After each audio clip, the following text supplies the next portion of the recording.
ഒരു ഫ്രണ്ട് ആയിട്ടുള്ള ഒരു ടീച്ചറുണ്ട്. ആള് കുറേ വർഷം ഒരേ സ്കൂളിൽ വർക്ക് ചെയ്തതാണ്. അപ്പോൾ ഭയങ്കര പാഷനേറ്റ് ആണ്, കുട്ടികൾക്ക് ഭയങ്കര ഇഷ്ടമാണ്, മാനേജ്മെന്റിന് ഭയങ്കര ഇഷ്ടമാണ്, അങ്ങനെ മുന്നോട്ട് പോയിക്കൊണ്ടിരുന്ന. അപ്പോൾ ആളാണെങ്കിലും ആ സ്കൂളാണ് ലോകം എന്നുള്ള രൂപത്തിൽ മാക്സിമം അവിടെ ഇൻവെസ്റ്റ് ചെയ്തിട്ടുണ്ട്, ആളുടെ ടൈമും എഫേർട്ടും കാര്യങ്ങളൊക്കെ.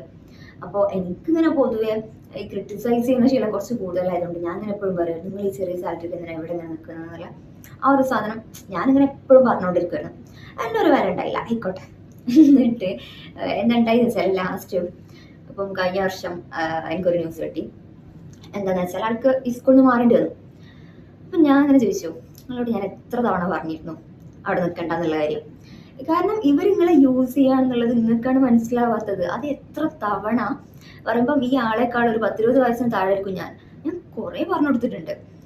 അപ്പോൾ പറഞ്ഞത് എന്താണെന്ന് വെച്ചാൽ, നമ്മൾ വർക്ക് ചെയ്യുന്ന സ്പേസിലാണെങ്കിലും ഫ്രണ്ട്സിനിടയിലാണെങ്കിലും എവിടെയാണെങ്കിലും നമ്മളെ യൂസ് ചെയ്യാൻ നിന്ന് കൊടുക്കാതിരിക്കുക എന്നുള്ളത് ഒരു ഇമ്പോർട്ടൻറ്റ് ഫാക്ടറാണ്.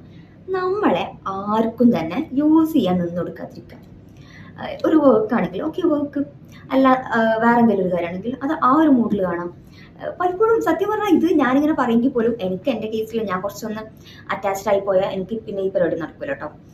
അതെൻ്റെ കേസിൽ എനിക്ക് എന്താ പറയുക അങ്ങനെ പ്രശ്നമുണ്ട്. ബട്ട് എന്നാലും ഞാൻ പറയും, ഒരിക്കലും വർക്കിൻ്റെ കാര്യത്തിലായിക്കോട്ടെ വേറെ എന്ത് കാര്യത്തിലായിക്കോട്ടെ ഒരാൾക്കും നിങ്ങളെ യൂസ് ചെയ്യാൻ നിന്ന് കൊടുക്കരുത്. നിങ്ങൾ ചെയ്യുന്ന ഒരു വർക്കാണ് അല്ലെങ്കിൽ നിങ്ങൾ ചെയ്യുന്ന ഒരു സർവീസ് ആണെങ്കിൽ കൃത്യമായിട്ട് അതിൻ്റെ പേയ്മെൻറ്റ് നിങ്ങളെ അക്കൗണ്ടിൽ എത്തുന്നുണ്ടെന്ന് ഉറപ്പ് വരുത്തണം. അല്ലാന്നുണ്ടെങ്കിൽ അതിൽ വേറെ എന്തെങ്കിലും ബെനിഫിറ്റ് നിങ്ങൾക്ക് ഉണ്ടാവണം, നിങ്ങൾക്ക് ഗ്രോത്ത് ഉണ്ടാവണം, നിങ്ങൾക്ക് കാര്യങ്ങൾ ഉണ്ടാവണം. അതല്ലാതെ നിങ്ങളെ യൂസ് ചെയ്യാൻ ഒരാൾക്കും നിന്ന് കൊടുക്കരുത്.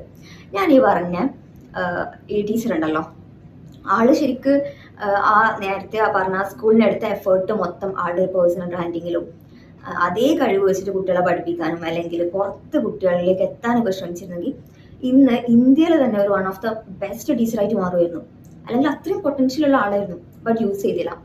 അപ്പം ഞാൻ പറഞ്ഞു വന്നത് എന്താണെന്ന് വെച്ചാൽ, ഏത് സ്പേസ് ആയിക്കോട്ടെ പക്ഷേ നിങ്ങളെ യൂസ് ചെയ്യാൻ നിന്ന് കൊടുക്കാതിരിക്കുക എന്നുള്ളത് വളരെ ഇമ്പോർട്ടൻ്റ് ആയിട്ടുള്ള ഫാക്ടറാണ്. ഇത് ഭയങ്കര അടിപൊളിയാണ് അല്ലെങ്കിൽ അങ്ങനെയാണ് ഇങ്ങനെയാണ് പൊക്കിത്തരാൻ കുറേ ആൾക്കാരുണ്ടാവും, അല്ലെങ്കിൽ സോപ്പിടാൻ കുറേ ആൾക്കാരുണ്ടാവും. പക്ഷേ അതൊന്നും വെച്ചിട്ട് നിങ്ങളെ ടാലൻറ്റിനെ നിങ്ങൾ കോംപ്രമൈസ് ചെയ്യേണ്ടതില്ല. നിങ്ങളെ ടാലൻറ്റിനുള്ള വാല്യൂ ഇല്ലാതെ ഒരു സ്പേസിലും നിങ്ങൾ നിൽക്കേണ്ടതില്ല. അപ്പോൾ അങ്ങനെയുള്ള സ്പേസുകൾ ജീവിതത്തിൽ നിന്ന് മാറ്റുക എന്നുള്ളതും അങ്ങനെയുള്ള ആളുകളെ, നമ്മളെ യൂസ് ചെയ്യുന്ന ആളുകളെ ജീവിതത്തിലേക്ക് അടുപ്പിക്കാതിരിക്കുക എന്നുള്ളതും ജീവിതത്തിൽ എന്തായാലും നമ്മൾ പ്രാക്ടീസ് ചെയ്യേണ്ട ഒരു കാര്യമാണെന്നാണ് ഞാൻ മനസ്സിലാക്കുന്നത്. നിങ്ങളെ തോട്ട്സ് കമൻറ്റ് ചെയ്തോളൂ.